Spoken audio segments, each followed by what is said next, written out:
Pour démontrer que les deux cubes sont semblables dans ce numéro-là, tu as besoin d'une mesure homologue de 2.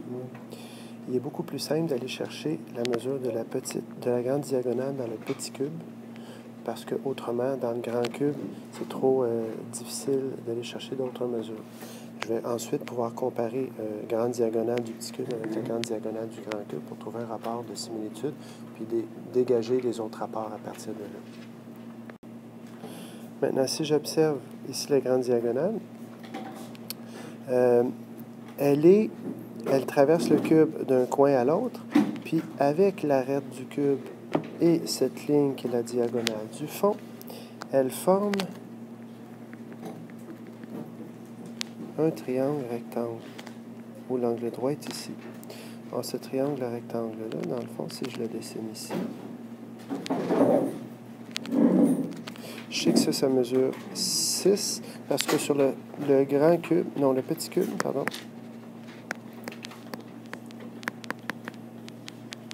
le petit cube,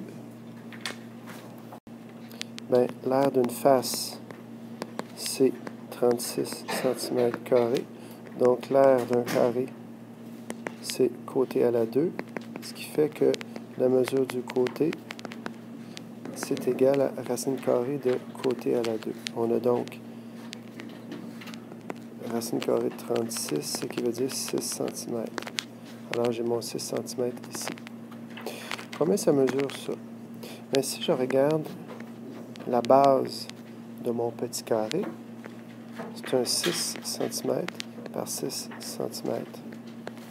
Et cette fameuse diagonale qui est ici, ça se trouve être la même diagonale que j'ai là.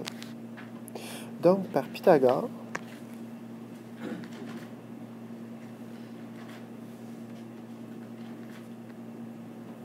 voilà, par Pythagore, je sais que l'hypoténuse au carré est égale à cathète au carré plus cathète au carré. Donc, l'hypoténuse, en fait, qui va être la mesure que je cherche, c'est racine carrée de quoi? 6 au carré plus 6 au carré. Ce qui fait racine carrée de 36 plus 36, donc racine carrée de 72 cm. Je ne mettrai pas racine carrée de 72 en nombre décimal parce que là, j'ai trouvé cette cathète-là et je sais que ça mesure maintenant racine carrée de 72. Je suis donc équipé pour une deuxième étape avec Pythagore. Où là, je peux dire que la mesure de la grande diagonale, donc diago, qui est l'hypoténuse, est égale à la racine carrée de ma cathète au carré qui est 6 au carré, donc ça ici, plus ma mesure d'ici, donc racine carrée de 72 au carré.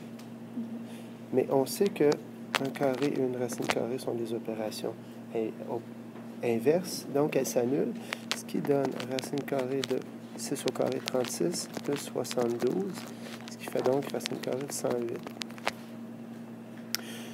est à peu près égal à, bon, on peut l'arrondir. Une fois que ça c'est fait, je peux trouver K qui est égal à la diagonale du grand cube sur la diagonale du petit cube. On peut faire l'inverse aussi, le petit sur grand. Ça va donc me donner racine, on a 12,728 cm sur racine carrée de 108 cm. Et de là, ben, tu peux déduire K2 en le mettant au carré et K3 en le mettant au carré.